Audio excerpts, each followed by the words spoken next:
While scrolling through AliExpress for some random stuff to buy, I came across this thing. A telephoto lens for smartphones. For around $100, they claim to get up to 60x optical zoom, which is not something you see every day.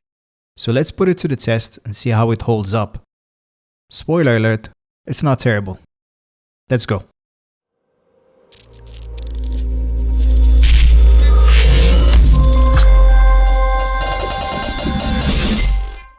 Before we go out and zoom on random things, let me show you what you get in the box.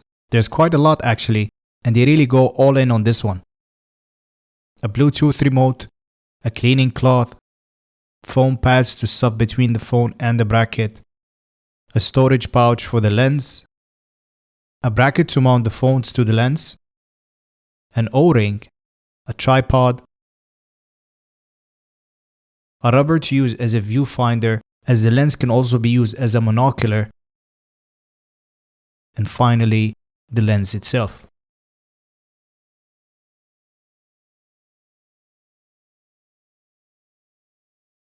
While holding it in your hand, you will feel the weight of this thing, which is a good thing. Normally high quality stuff has some weight to it. It's an all metal build with a focus ring. I was actually surprised of how well it felt in the hand. A great first impression. However, the remaining accessories doesn't share the same qualities with the lens. It's almost like they spend 95% of their time building the lens, and the remaining 5% was like, hurry up, we need to finish the project. We need accessories. I'm not disappointed in any way though. Most of these accessories are not necessary to the functionality of the lens. The only two things you really need is the tripod, as the footage can be shaky while handheld, and the bracket. Everything else is a bonus. If you're going to buy this thing, it's either for economic reasons or convenience. Buying a camera with a zoom lens is not cheap and can easily run you hundreds if not thousands of dollars. Not to mention, these things are not pocket friendly and can be a hassle to carry around and travel with. That's why point and shoot cameras are still a thing. Fortunately, Apexel solves both problems. The question is, what is the quality of this solution? The short answer is, it's good. Now, I'm not trying to sell you the product, so I will present to you my experience and you can judge it for yourself. I went to my favorite bird watching spot, opened up the box and attempted to overcome a challenge that I was faced with earlier, which is to fix the lens on my phone. I have two phones, an S20 and an S22 Ultra. I found that it was easier to use the smaller phone to mount the lens to. In an earlier attempt, the lens weight kept pulling the lens down, as the bracket that should hold the whole thing together doesn't have a tightening mechanism.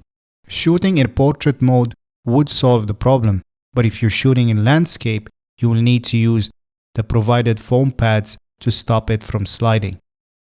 Once you set it up and point it towards your target, you should be okay. I used my own tripod, as the one that came with the lens is too short to overlook the fence on the spot that I was at. Between the tripod and the lens bracket adjustments, it took about 5 minutes. This was not the first time I tested it, as I previously mentioned. I remember thinking, there's no way this thing is 60x. But after spending about 30 minutes shooting with it, I don't think they're exaggerating. It might actually be 60x. I mean, look at this shot here. It was actually shot from all the way here, which is about 0.6 miles. Not bad at all. The quality of the images are surprisingly okay.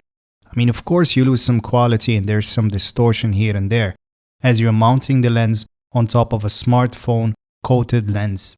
But it's very much usable. More so than I thought. From reading reviews, it seems that the quality of the image are slightly worse on iPhones. Perhaps it has something to do with the way Apple coats the lenses. The downside, however, is there's no zoom in or out. It's all or nothing. This would have been an easy recommendation if it had the ability to zoom in and out, especially given the zoom range that it offers. The ring you see in the middle is for adjusting focus. By the way, they also have a 28x and a 36x if you think that the 60 is too much of a zoom for you. Overall, I would say it passes the toy or tool test. It can be useful to capture some otherwise impossible shots to achieve with a smartphone alone. And it's small enough to carry around in a suitcase, much smaller than a camera with a dedicated zoom lens.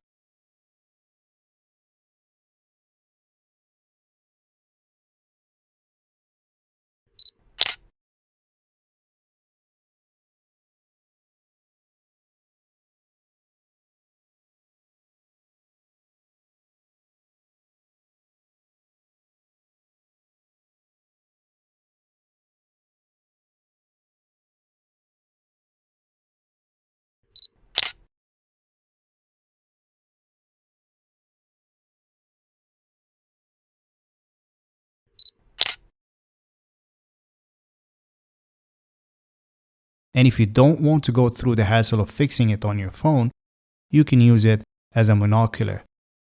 If you're interested to buy it, I will leave a link in the description. It's about $20 to $30 cheaper to buy from the official website of Apexel versus buying it from Amazon, but I will leave a link to both and a 10% discount code.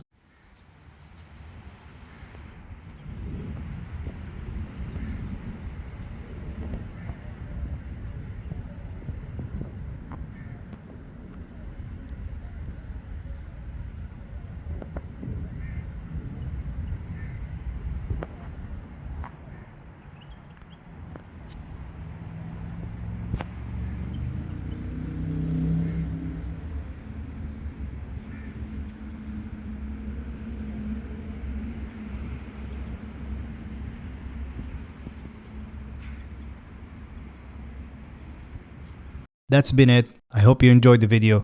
Thank you so much for watching, and I'll catch you in the next one.